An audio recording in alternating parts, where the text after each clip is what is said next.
Dana, ¿cómo estás? Bien, profe, gracias. Bueno.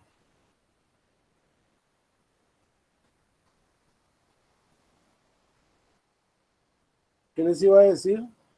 Buenas noches. Primero necesito pedirles un favor. Es que ya está la evaluación de docentes en el Q10 para que por favor entren a Q10 y la vamos haciendo.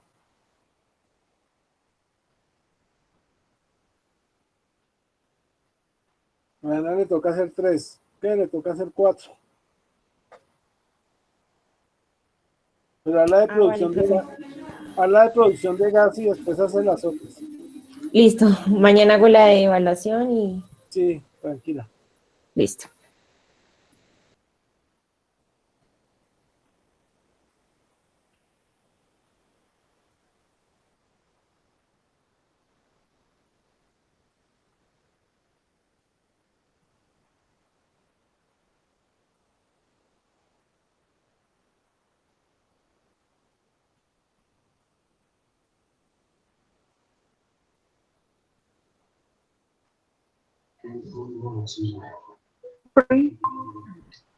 ¿Sí? ¿Quieres bajarte del barco? No me deja escoger, me Sí, pone. sí se puede escoger. No, pero acá no les- Hola, Sebastián. Buenas noches, profe. Sebas, en Q10 ya les aparece la evaluación de docente. Por favor, haz la evaluación mía de producción de gas, por favor. Ah, listo, profe, ya voy a poner a hacerla. Sí, señor.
¿Ya terminaron?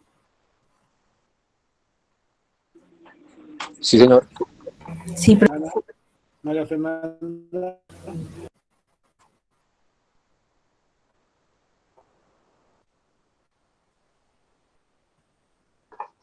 Sí, señor. Bueno. Entonces hoy vamos a terminar de ver lo que es construcción de gasoductos, gas natural licuado y gas virtual. Vamos a tratar de terminar esos 3 temas. Bueno. Listo, profe. Entonces,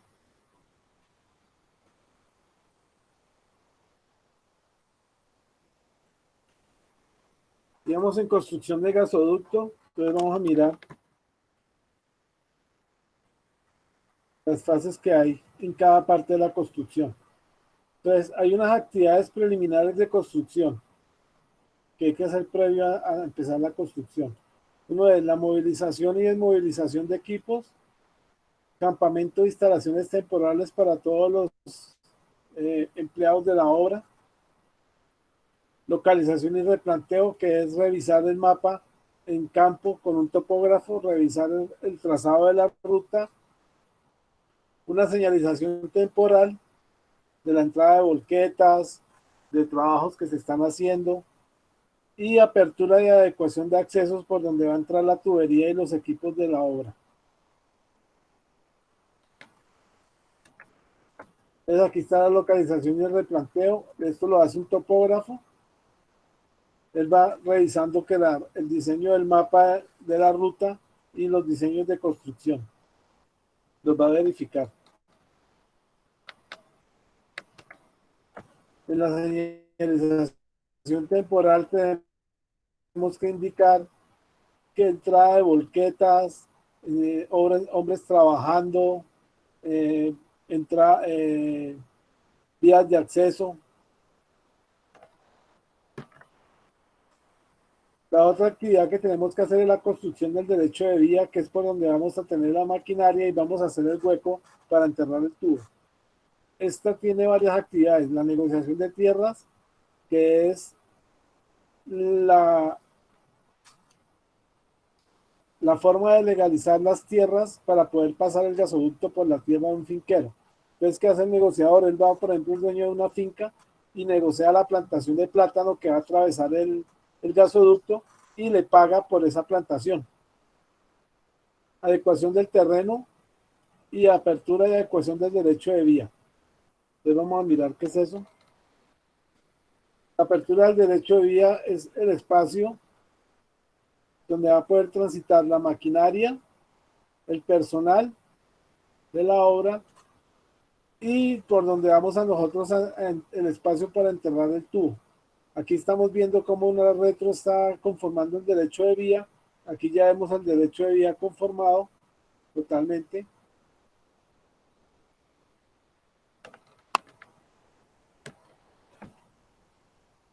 Una de las partes más importantes y más costosas ahorita es la protección geotécnica y ambiental. ¿Por qué? Porque la parte ambiental es muy importante que la tenemos que controlar. Entonces, esta reconformación del terreno, que es volver a su forma original el terreno como estaba. Si hay que sembrar árboles, se siembran árboles. Si hay que sembrar pasto, se siembra pasto. Sistema de drenaje de alcantarillas son las alcantarillas para los caños para no irlos a contaminar. Los gaviones son soportes a los taludes de las montañas para que no se nos vaya a derrumbar la montaña. Los sacos rellenos pueden ser de suelo o de cemento y son para hacer los canales que veíamos acá. Estos canales son en suelo de cemento o en suelo. Es para hacer canales. Y la vegetalización es volver a sembrar las matas, los árboles que nosotros tumbamos durante la construcción. Entonces aquí vemos la reconformación del terreno, cómo tenemos que reconformarlo con las máquinas.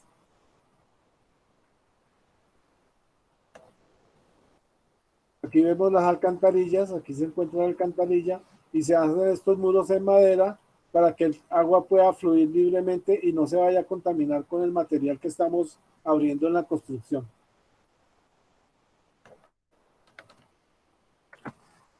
Aquí tenemos los gaviones. Estos son gaviones, son cubos de piedra que nos van a soportar. Aquí vemos el talud.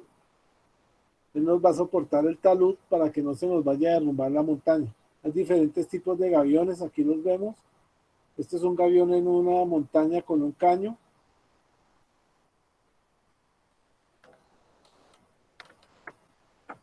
Y la vegetalización es, aquí como observamos, vemos la tubería que la vamos a colocar en el hueco y vemos que todo está pelado. Está pelado por la acción de las máquinas. La idea es volver a vegetalizar todo el terreno y dejarlo otra vez como lo habíamos encontrado. Con respecto al manejo de tubería, hay que hacer un transporte y un acopio de la tubería y un reviselamiento de la tubería. ¿Cómo hacemos ese transporte? Lo podemos hacer en camiones, que los barcos traen la tubería y la tubería es puesta en camiones para su transporte hasta la obra. O lo podemos hacer en trenes también, en trenes. Y en el patio de acopio llega la tubería y la vamos a ir organizando de acuerdo a cómo lo necesitemos en la construcción. Esto es lo que se llama patio de acopio, que tenemos acá. Aquí tenemos la tubería y aquí hay una máquina que es la que me va a mover la tubería. El ribeceramiento. Todos los tubos tienen un bisel. El bisel es como el borde del tubo. Ese borde debe estar fino, no puede tener fallas ni debe tener rupturas, porque si no la soldadura no nos va a quedar bien. Entonces se hace un rebiselamiento, o sea, se le pasa un bisel, una máquina para biselar nuevamente la tubería y que el bisel quede fino, para poderlo unir con el otro bisel del otro tubo para cuando vayamos a hacer la soldadura.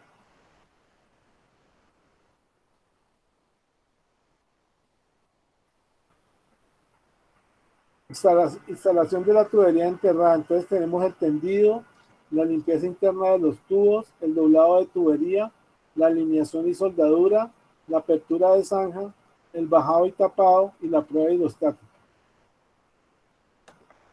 Entonces tenemos el tendido de la tubería, es donde vamos a colocar tramo por tramo cómo va a bajarse la tubería al pozo, al hueco.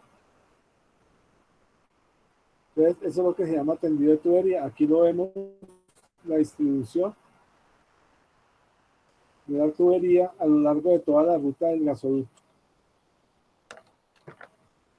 El doblado es una máquina que tiene unos cauchos especiales y de acuerdo a la geometría de la curva que nosotros vamos a hacer, se le da la curva al tubo para que pueda tomar la forma de la curva que tenemos que hacer cuando la bajemos al hueco. Eso es lo que es doblado de tubería. Y una parte que es la más importante, que es la alineación y la soldadura, ya es la soldadura de la tubería. La soldadura tiene 3 pases de soldadores. Estos soldadores van haciendo la soldadura uno por uno. Aquí por lo menos vemos los soldadores. Cada soldador va haciendo su pase y van corriéndose y van haciendo la soldadura tubo por tubo. La apertura de zanja es el hueco que vamos a abrir, para instalar nuestra tubería. Entonces acá lo podemos hacer con retroexcavadoras, la podemos hacer con una máquina especial para abrir la zanja. Y aquí observamos la zanja para una tubería, aquí también observamos la zanja para esta tubería que vamos a bajar al hueco. Y el bajado y tapado lo hacemos con unos equipos que se llaman side boom o lo podemos hacer con retroexcavadoras. Básicamente es bajar la tubería al hueco y posteriormente tapar el hueco de la tubería para poder hacer la prueba hidrostática.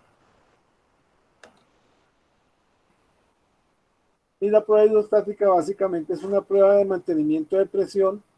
La tubería se rellena con agua, se da un tiempo de 24 horas y si mantiene la presión por ese tiempo, la tubería no presenta fugas ni tiene ningún problema de fugas de agua, ni fugas, ni de rotura de la tubería. Entonces, para eso es la prueba hidrostática, para determinar fugas. También hay una actividad que es hacer puentes. Yo puedo poner puentes para subir la tubería. Puedo instalar puentes. para instalar la tubería, o puedo también enterrar la tubería dentro del río. Ahorita vamos a ver uno. Cuando la tubería es superficial, lo que se hace son unos marco H. Aquí los vemos los marco H. Aquí están. Este es un marco H. Sobre esos marco H que son en tubería, se coloca el gasoducto y se va tendiendo a través de estos marco H, cuando es en superficie el gasoducto. Aquí lo que les decía, yo puedo hacer un cruce especial, que es la tubería la aplico concreto, ese concreto me va a dar un peso que por boyancia va a depositar la tubería dentro del fondo del río, en el lecho del río. Aquí observamos las retros, y aquí está la tubería con concreto, la cual la van a soltar y ella va a caer por peso, va a caer sobre el lecho del río. Otro cruce especial son las vías. Eso se hace con una toneladora que me va abriendo un hueco por debajo de la vía, me abre un hueco y con una retro yo voy empujando el tubo y paso el tubo a través de ese hueco para pasar la vía sin necesidad de romper la vía.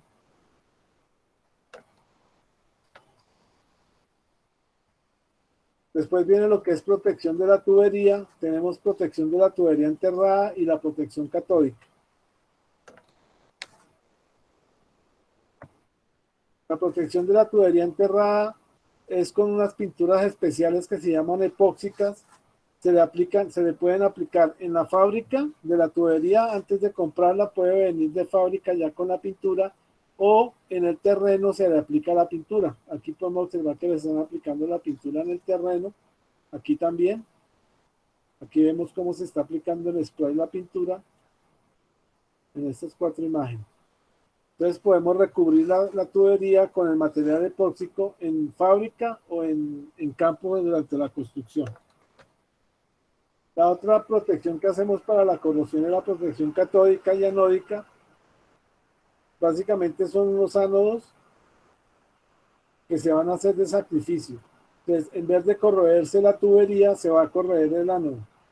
Estos ánodos se llaman cama de ánodos y tienen que ser diseñados para una duración de un tiempo determinado, con el cual cuando se corroen los ánodos hay que volver a cambiar la cama anódica.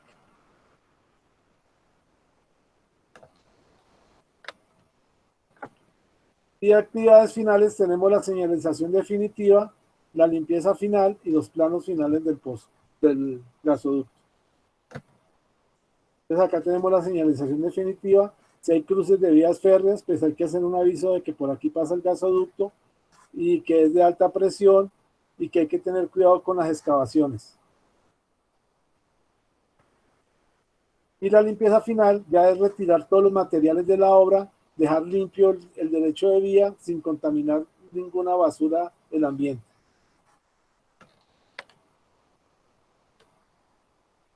Y al final se hacen los planos definitivos, que es toda la ruta del gasoducto, con sus válvulas, con sus estaciones de válvulas, los cruces de los ríos, y si hay compresoras, deben de señalizarse las compresoras que van a estar en el gasoducto. Eso es lo que es básicamente construcción. Vamos a mirar un video de cómo se hace la construcción de un gasoducto.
Entonces ahí vimos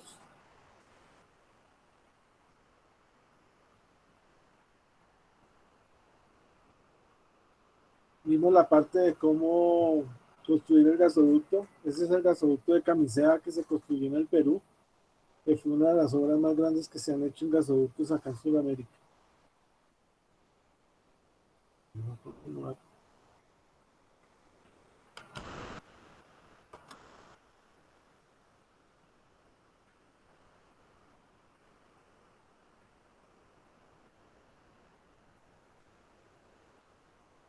Hay una forma de establecer los costos de la construcción del gasoducto y para eso existen unos factores. Existe el factor de construcción F sub C, el factor de construcción F sub C, que es para terreno plano, ondulado, montañoso, zona pantanosa, zona media urbana o zona de alta densidad urbana. Para cada uno de ellos hay un factor. Por ejemplo, para el plano el factor está entre 1 y 1.1. Para el sector ondulado 1.2 y 1.4. Y así para cada uno de los factores de construcción de cada uno de ellos. Entonces escogemos en qué intervalo estamos haciendo el diseño. Factor de transporte F sub T, que es la disponibilidad de vías, qué vías de acceso tenemos, si hay vías escasas o deficientes, y la disponibilidad media o baja en vías, o sea, si no tenemos vías para el acceso de la tubería. Igual cada uno tiene su porcentaje de factor de construcción. También tenemos que tener en cuenta las condiciones del mercado, incidencia en el costo bajo, incidencia en el costo medio, incidencia en el costo alto. Esto tiene que ver con los costos en los municipios o en los pueblos que atravesemos el gasoducto. Se nos va a elevar el precio, se nos va a bajar el precio de los materiales, de los hoteles, de los almuerzos, etc. El factor ambiental, que es uno de los más importantes, es la afectación es baja, la afectación es media, la afectación es alta o la afectación es muy alta. Entonces, también tenemos nuestros factores de construcción para cada uno de ellos, los intervalos en los cuales podemos trabajar. Tenemos el caso de fuerza mayor, que es fuerza mayor bajo, fuerza mayor medio, fuerza mayor muy alta o alta la fuerza mayor. También tiene sus porcentajes del factor de construcción. Vamos a hacer un ejemplo de cómo sería la construcción de un gasoducto, los costos. Entonces vamos a suponer que tenemos una tubería de 2 pulgadas de diámetro, la línea es de 21 kilómetros de longitud y que va a operar a 500 psi para cubrir una demanda de 160 a 200 mil pies cúbicos por día. El costo de la tubería de 2 pulgadas con revestimiento de FBE, FBE significa Function Box Epoxy, que es la pintura de recubrimiento que ya trae la tubería. Nos va a costar, el kilómetro nos va a costar a $6,000 el kilómetro de tubería. Y el costo por kilómetro de tubería instalada por pulgada nos va a costar $13,000 instalar por kilómetro y por pulgada el gasoducto.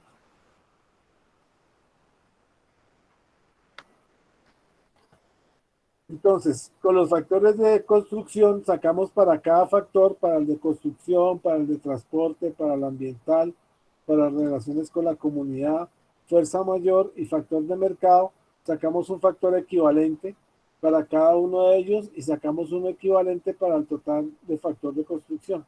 En este caso es 1.342. Entonces los costos de construcción van a ser igual a 21 kilómetros que vamos a construir, ¿cierto? Por 13,000 kilómetros por pulgada, por 2 pulgadas, que es lo que mide el diámetro de la tubería, eso me da $546,000. Por el factor de seguridad que me dio 1.342, me da $732,000 la construcción. Eso sería la construcción, los costos de instalar la tubería. Y el costo de la tubería va a ser igual a 21,000 kilómetros por $6,000 el kilómetro, 21 por 6,000 me da $120,000 la tubería, el costo de la tubería. Entonces, ¿qué actividades tenemos que tener en cuenta para los costos de construcción? Entonces, la construcción de 21 kilómetros de tubería de 2 pulgadas con función Bond Epoxy con FBE nos va a valer $732,000, que ese valor lo calculamos acá. La compra de 21 kilómetros de tubería de 2 pulgadas también la calculamos acá, $120,000. Los derechos de vía, daños y servidumbre, que son para 17 hectáreas, cuestan $37,000. La topografía y el replanteo de los 21,000 kilómetros cuesta $15,000. Las estaciones de recibo cuestan $50,000. La protección catódica con rectificadores cuesta $15,000. Y el diseño de ingeniería es el 3% de la construcción. Y la interventoría nos va a costar $45,000. Eso me da un costo total con imprevistos de $1,119,651, lo que me va a costar la construcción del gasoducto. Estos costos dependen de la longitud del gasoducto y de las hectáreas que vamos a negociar en tierras.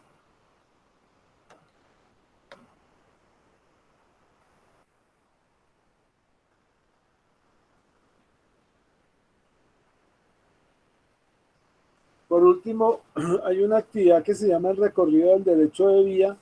Básicamente hay que tener el plano del gasoducto. Aquí tenemos el plano del gasoducto.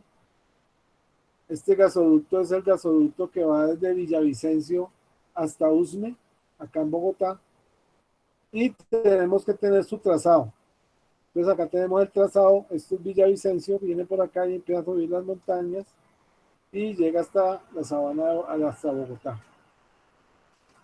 ¿Para qué hacemos este recorrido del derecho de vía? Eso es una cuadrilla que va mirando el estado del derecho de vía, el estado de los gaviones, de las alcantarillas, de los canales, si la tubería está destapada, si la tubería se está moviendo, si hay terrenos movedizos, para evaluar y poder tomar las acciones correctivas y poder hacer construcciones más seguras. Eso sería con respecto a la construcción del gasoducto. Ahora las instalaciones.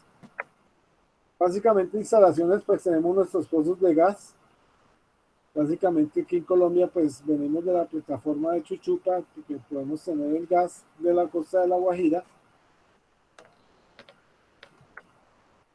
Tenemos las plantas de procesamiento, en donde vamos a hacer la deshidratación y endulzamiento del gas natural.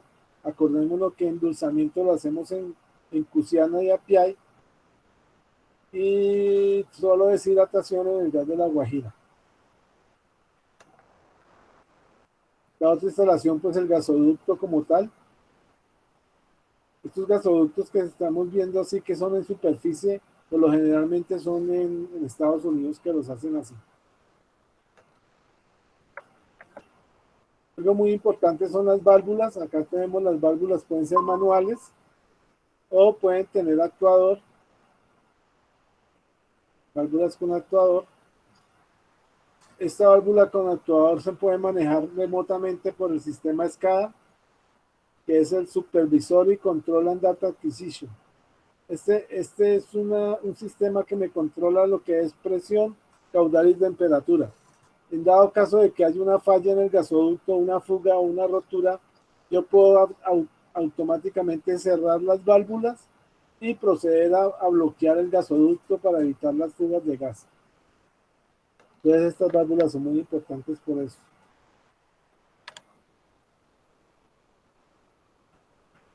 Lo otro que tenemos son los compresores.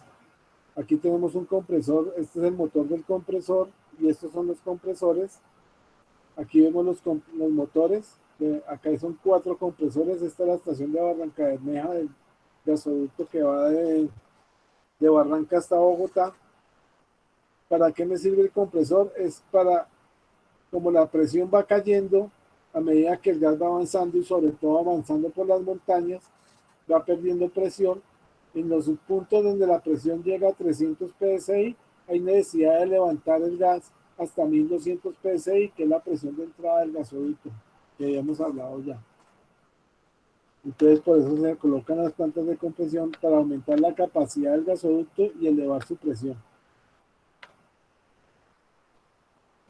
Existen unos centros que son los centros operacionales de gas. Por ejemplo, en Villavicencio hay un centro operacional en Villao, donde se tiene la línea de Cusiana, ¿sí? Y se tiene la línea de Apiay para manejar y controlar el gas que llega a Usme y el gas que llega a la ciudad de Villavicencio.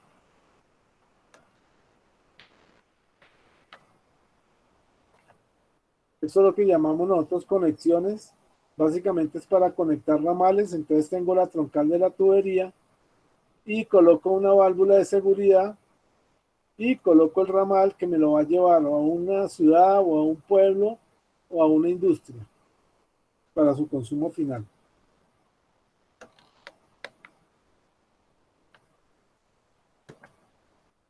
Y por último tenemos el City Gate, que es la estación de puertas de ciudad, que es donde yo voy a entregar el gas, ya sea una industria, sea una ciudad o sea un municipio. Este City Gate que tiene un sistema de filtración y control de nivel de condensados. El sistema de filtración es para un filtro separador para retirarle todos los sólidos al gas que ya trae, los últimos sólidos que el gas trae. Un sistema de calentamiento para evitar la condensación de los hidrocarburos. Un sistema de control de presión que es con el que voy a regular la presión de entrada y de salida de la estación.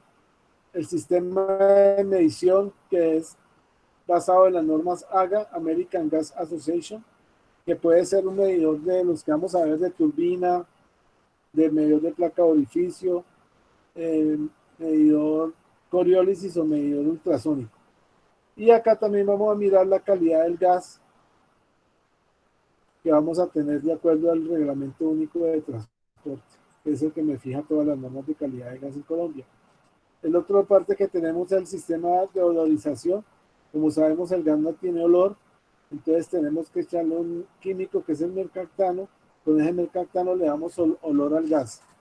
Y el sistema de TA para quemar el gas en caso de alguna falla de la planta o que haya que hacerle mantenimiento a la estación.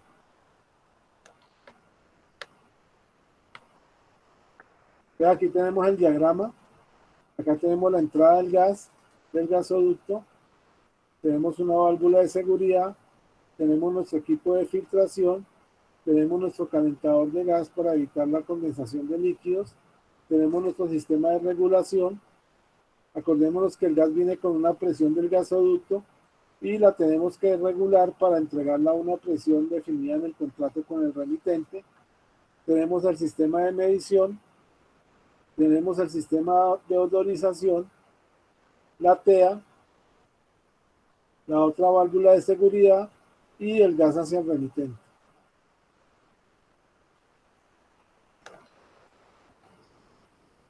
¿Cómo es la operación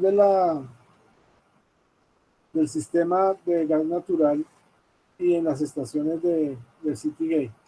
En el sistema troncal, la presión máxima de operación es 1200 psi. La presión normal son 600 psi y la presión mínima operacional de entrega son 300 psi. Por eso cuando la presión llega a 300, en ciertos sitios del gasoducto hay que colocar los compresores para elevar esa presión y poderla llegar hasta 1200 psi. En el consumidor, la presión máxima operacional en caso de alta presión son 265 psi. La presión máxima operacional en caso de baja presión son 75 psi.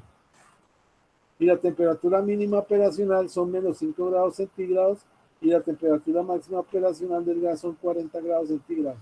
Por eso hay que colocar calentadores en caso que la temperatura sea muy mínima y nos produzca condensados.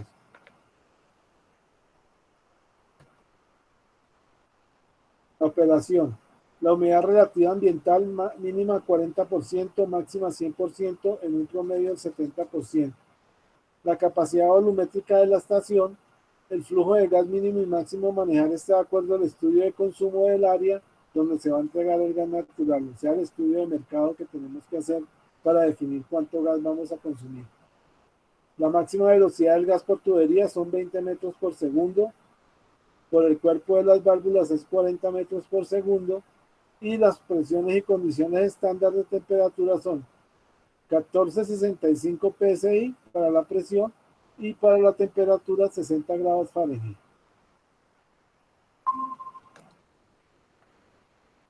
Aquí tenemos las estaciones de recibo de entrega Citygate. Aquí tenemos la entrada al ramal. Acá tengo mi calentador, tengo mi filtro, tengo mi medidor, tengo mi sistema de odorización. Estas unidades también las podemos obtener con un paquete, unidades paquete como estas dos que estamos viendo aquí. Básicamente lo que ya está hecho es definido para cada volumen de gas que voy a consumir, ya hay una unidad paquete definida y diseñada. ¿Qué hago con los fabricantes? Yo les solicito una unidad y les digo, necesito una unidad para 5 millones de pies cúbicos y que me va a manejar un rango de presión de 300 psi. Entonces ellos ya tienen ese diseño y envían la unidad paquete para ser instalado. Acá tenemos el filtro, este es el filtro separador. Aquí con este filtro vamos a retirar los sólidos que vienen con el gas natural. Tenemos el calentador de gas para evitar que se nos formen condensados.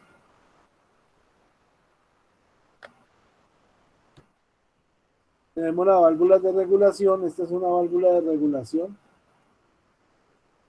O sea, por ejemplo, la presión viene en 300 psi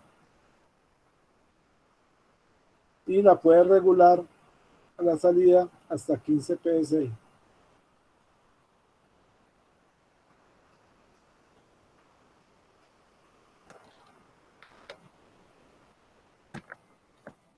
Los medidores que les comentaba, entonces tenemos medidores de diafragma, que son muy similares a los medidores que tenemos en nuestras casas.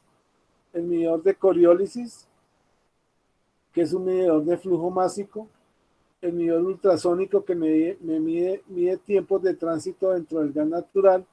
Y el de platina de orificio, que me mide el delta de presión entre la entrada de la platina, y la salida de la platina, me mide dos presiones. Esto es un medidor de diferencial de presión. El diferencial de presión es proporcional al caudal de flujo.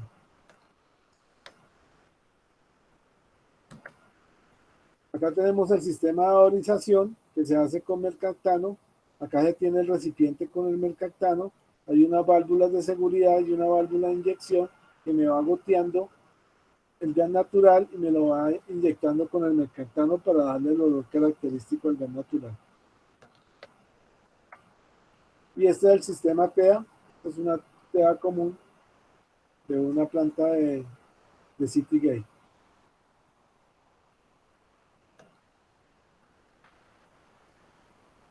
Algo muy importante que vamos a mirar ahorita en un video es la limpieza interna de la tubería, del gasoducto. Eso se hace con un raspador o como lo llamamos comúnmente marrano o pic. Esto se hace en una trampa de envío en la cual se deposita el marrano o el raspador. El raspador tiene unos cepillos. Estos cepillos me van a limpiar todo el mugre que tiene la tubería interiormente y es impulsado por el gas natural. O sea, el mismo gas natural lo impulsa. Acá tiene una trampa de recibo, debemos tener una trampa de envío y una trampa de recibo para recibir el marrano en este receptáculo y poderlo retirar.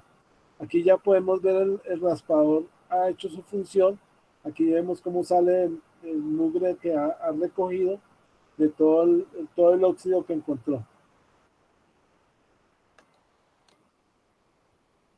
Entonces vamos a ver dos videitos.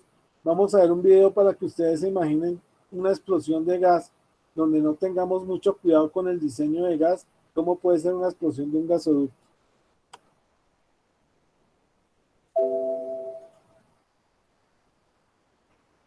Entonces vamos a mirar.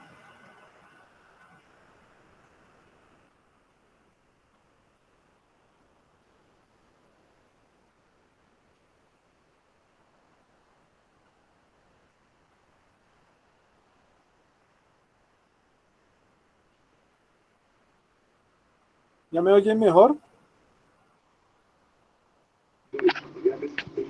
Sí, señor profe.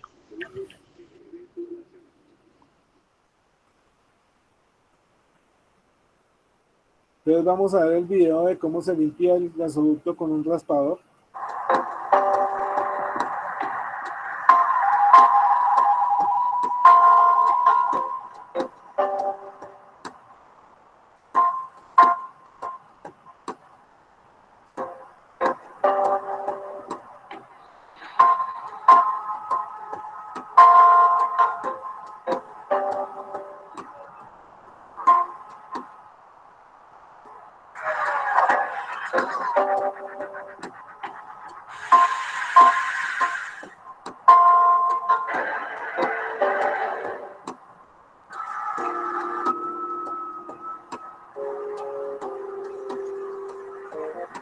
Esa es la trampa de envío.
Ese raspador que veamos ahí es lo que se llama raspador inteligente, que es el raspador que me va a medir el espesor de la tubería y él mide cuánto espesor se pierde por corrosión y él determina en qué sitios hay que hacerle mantenimiento a la tubería cuando el espesor de la tubería es mucho menor que el que está establecido.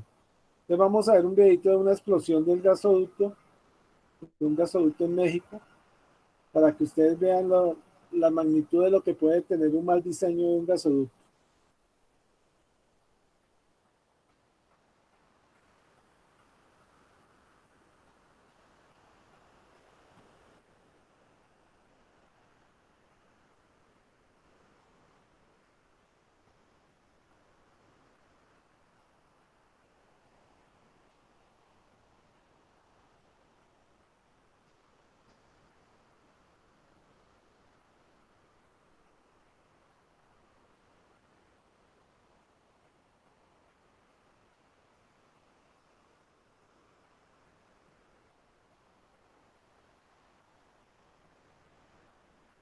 ¿Ustedes sí lo vieron? Los daños que podemos causar por un mal diseño. ¿Sí? Ok. Vamos a continuar.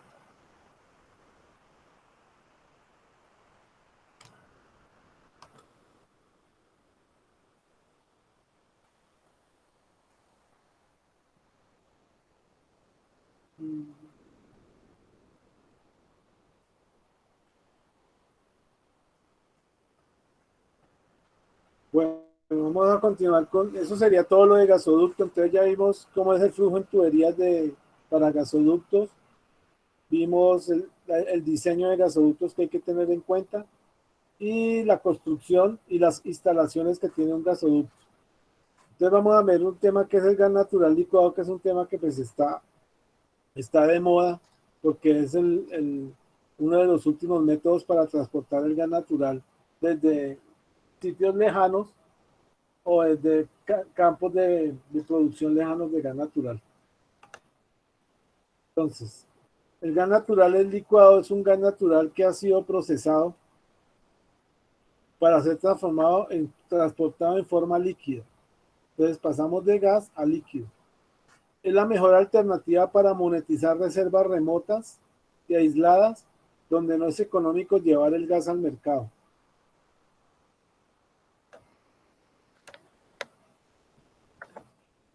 El gas natural es transportado como líquido a una presión atmosférica, eso es importante, a presión atmosférica, y a menos 162 grados centígrados. Así, para poder transportar el gas natural licuado, se van a lograr reducir el volumen de gas natural en 600 veces, donde se transportará en buques especiales llamados metaneros. Aquí tenemos un barco metanero, estos son los tanques cilíndricos donde voy a almacenar el gas natural líquido. Estos tanques son de doble coraza de concreto.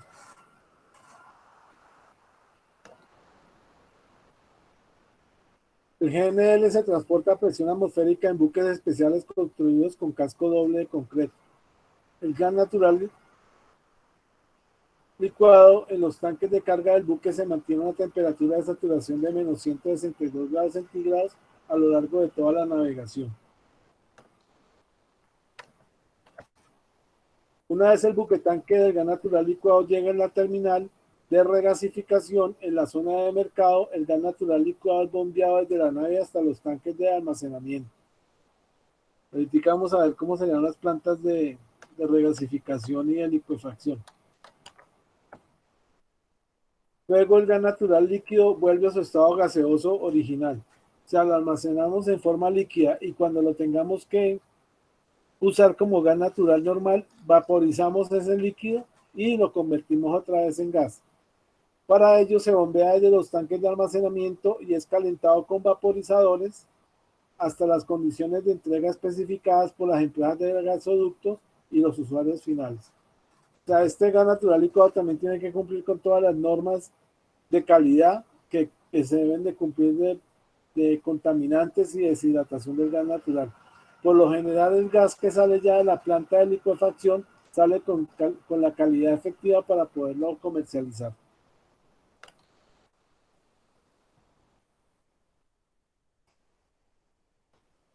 Otra modalidad de distribución consiste en el transporte de gas natural licuado a bordo de carros cisternas especialmente diseñados para su carga, desde las plantas regasificadoras que reciben el producto de los buques metaneros hasta los clientes que disponen de los depósitos de gas natural licuado que están diseñados para almacenar y regasificar el gas para su uso. Aquí tenemos unas propiedades del gas natural licuado. El gas natural licuado básicamente es metano y etano. La licuefacción reduce el volumen de gas 600 veces del volumen original. Entonces nosotros podemos almacenar una gran cantidad de volumen de gas natural en un solo volumen de 600 veces el volumen original. ¿Qué es el transporte de gas natural licuado? Necesitamos almacenamiento, transporte y regasificación. Dentro de las propiedades físicas del gas natural licuado tenemos que el gas natural es enfriado a 256 grados Fahrenheit, que es más o menos 162 grados centígrados. La reducción del volumen al cambiar de gas a líquido es de 600 a 1. Es un líquido claro, inodoro, no corrosivo y no tóxico. La densidad son 0.47 gramos por centímetro cúbico. La inflamabilidad es 5 a 15% en volumen de aire y la autoignición es a 540 grados centígrados. Entonces, una temperatura bien alta para tener que estallar en llama. Es un combustible seguro, siempre se utiliza bajo los sistemas de seguridad y protección ambiental.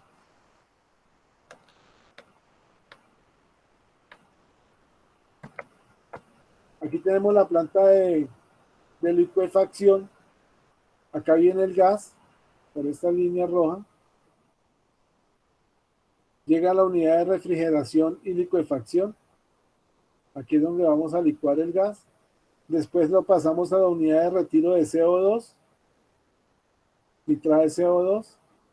Después lo pasamos a la unidad deshidratadora del gas con una unidad de glicol y un absorbedor de carbono activado. Y acá tenemos los tanques de almacenamiento del gas natural ya líquido. Acá vamos a tener un puerto donde vamos a tener las instalaciones marinas, la tubería que nos va a llevar hasta el barco metanero para poder hacer su transporte posteriormente. Entonces, básicamente esto sería una estación de licuefacción y esta sería una estación de regasificación. Aquí llega el buque metanero, llega al puerto, al muelle, llega al muelle. Acá tenemos los tanques de almacenamiento de líquido para poderlo después vaporizar y después inyectarlo al gasoducto. Vamos a ver un videito corto de cómo sería un transporte de gas natural licuado.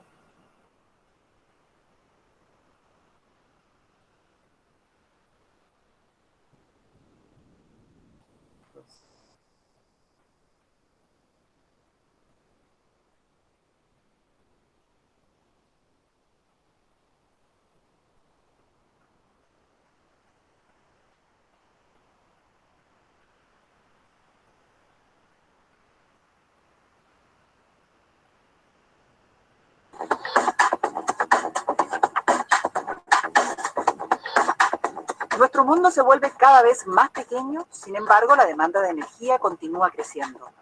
Se estima que el consumo mundial de energía crecerá 50% en menos de 3 décadas. Cada día se reconoce la ventaja del gas natural como una fuente de energía que no daña el medio ambiente. El gas natural es el producto más limpio dentro de la gama de combustibles fósiles. Y la forma en que el gas natural líquido se va a mover es a través del GNL, porque hoy no existen las distancias.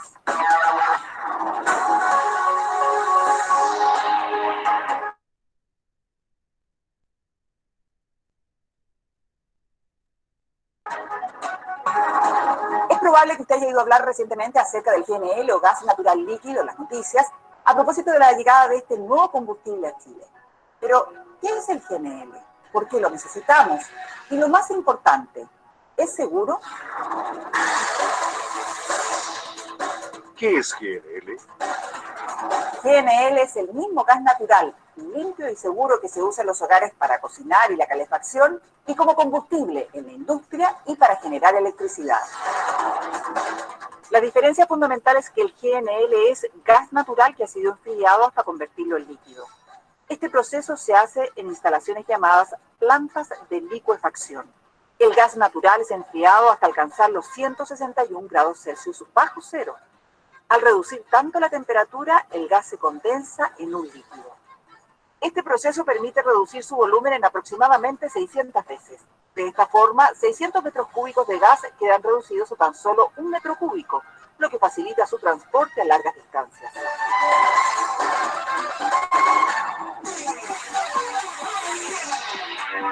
¿Cómo es transportado el GNL? El GNL es transportado en barcos especiales, también denominados metaneros, de la más alta tecnología. Todos cuentan con doble casco y en el lugar de las bodegas tienen habilitados uno o varios depósitos criogénicos que permiten mantener la carga a menos de 161 grados Celsius. El GNL se carga en las plantas de licuefacción y allí es transportado hasta los terminales de recepción, donde es descargado y almacenado en estanques especialmente diseñados. En el terminal de recepción, el GNL es regasificado mediante un proceso que en términos simples consiste en elevar su temperatura en vaporizadores hasta la temperatura en que recupera su estado gaseoso. Desde ese momento está listo para ser inyectado a la red de gasoducto y ser distribuido a la industria, al comercio y a los hogares como el suyo. Países como Japón y Corea del Sur obtienen casi todo su gas natural de esta forma desde hace ya muchos años.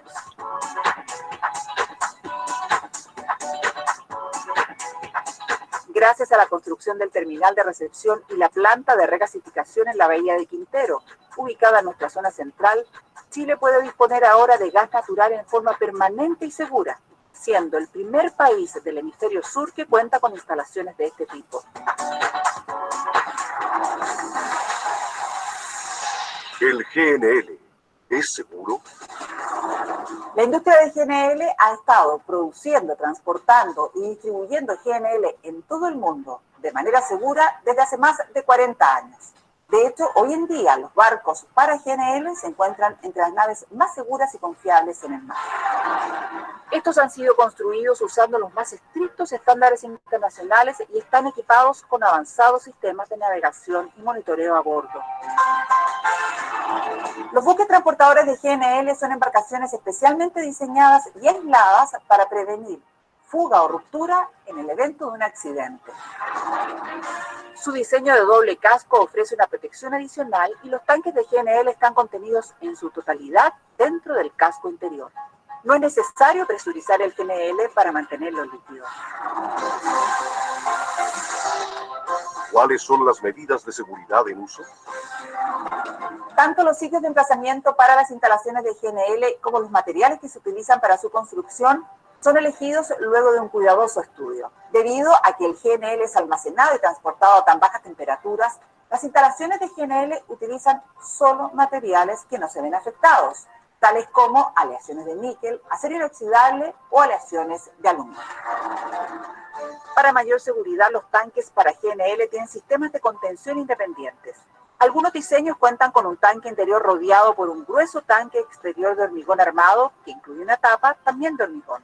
Otros tanques están rodeados por un foso y un muro de contención capaz de albergar la totalidad del contenido del tanque en el poco probable caso de una fuga. Las salas de control de las instalaciones cuentan con avanzados sistemas de monitoreo que permiten cerrar la planta de forma segura.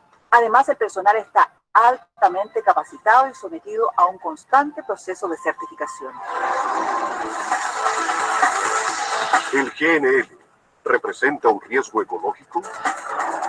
El GNL no tiene olor ni es corrosivo. Al entrar en contacto con el aire se evapora rápidamente, sin dejar residuos en el agua o en el suelo. El futuro se ve claro. El GNL es la solución para satisfacer tanto en Chile como en el resto del mundo la creciente demanda de gas natural, un combustible seguro y confiable. Y lo más importante, sustentable con el desarrollo y amigable con el medio ambiente.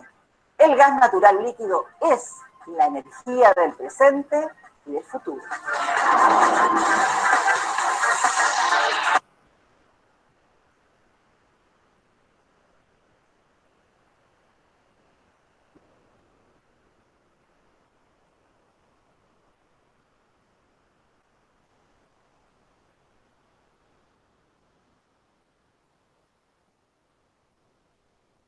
Bueno, muchachos, entonces el miércoles terminamos de ver gasoducto virtual y empezamos a mirar todo lo de medición de gas natural. Bueno, Listo, profe, sí, señor. Gracias, profe. me hicieron, María Fernanda, así ya me dijiste que sí, la evaluación. Bueno, muchachos, entonces que pasen buena noche. Lo mismo, profe, feliz Gracias. noche. Lo mismo.